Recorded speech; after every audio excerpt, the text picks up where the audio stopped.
नमस्कार दोस्तों। आज इस वीडियो में हम आपको जितिया व्रत की उन पारंपरिक कथाओं से परिचित कराएंगे जो संतान की रक्षा और माता के समर्पण की गाथा कहती हैं। तो चलिए शुरू करते हैं यह अद्भुत यात्रा। पहली कथा गंधर्वों के राजा जीमूतवाहन की है। वे बड़े उदार और परोपकारी थे।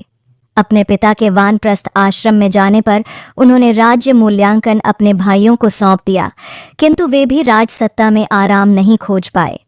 उन्होंने राज्य का भार भाइयों को देकर स्वयं वन में जाकर पिता की सेवा करने लगे।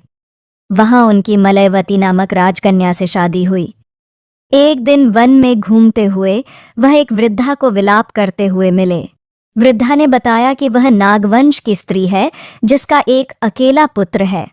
पक्षीराज गरुड़ को हर दिन एक नाग बलिदान दिया जाता है और आज उसके पुत्र का बलिदान का दिन है। जीमूतवाहन ने वृद्धा को आश्वासन दिया कि वे उसके पुत्र की रक्षा करेंगे। उन्होंने लाल कपड़ा लेकर स्वयं को बलिदान के लिए चुनी हुई चट्टान पर लेट गए। पक्षीराज गरुड़ जब आए तो उन्होंने लाल कपड़े में लिपटे जीमूतवाहन को पकड़कर पहाड़ की चोटी पर ले गए। गरुड़ जीमूतवाहन की वीरता से इतने प्रभावित हुए कि उन्होंने न केवल उन्हें जीवित छोड़ दिया बल्कि नागवंश को बलि देना बंद करने का वरदान भी दिया। तब से जीमूतवाहन की पूजा की परंपरा चल पड़ी। दूसरी कथा सुखिया और दुखिया नाम की दो बहनों की है। दुखिया गरीब और दुखी थी, सुखिया अमीर और खुशहाल। दुखिया सुखिया के घर काम करती थी और बचा हुआ खाना अपने लिए रखती थी।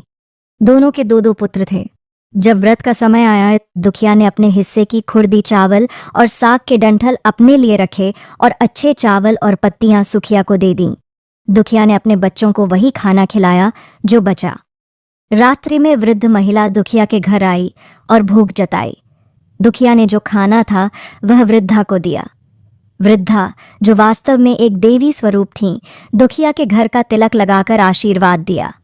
दुखिया के बाल धोते समय पानी सोने में बदला और उसका घर सोने से भर गया। दुखिया ने अपनी बहन सुखिया से तराजू मंगाया, जिससे पता चला कि घर में सोना है।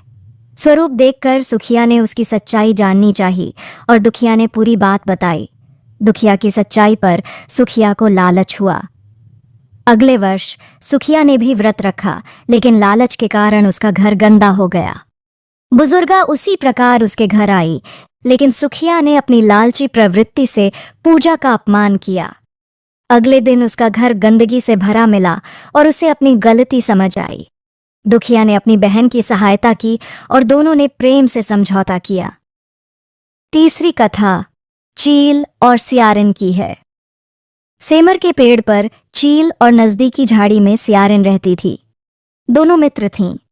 एक बार जंगल में महिलाओं को व्रत करते देखा तो वे भी इसे करना चाहने लगीं। चील ने व्रत का पालन पूरी लगन से किया, जबकि सियारिन ने भूख से मरा हुआ जानवर खा लिया। इसके कारण चील ने सियारिन को फटकार लगाई, जिससे उसका पुत्र मर गया। बाद में सियारिन ने भी व्रत किया और उसका परिवार भी सुखी और लंबी आयु वाला हुआ।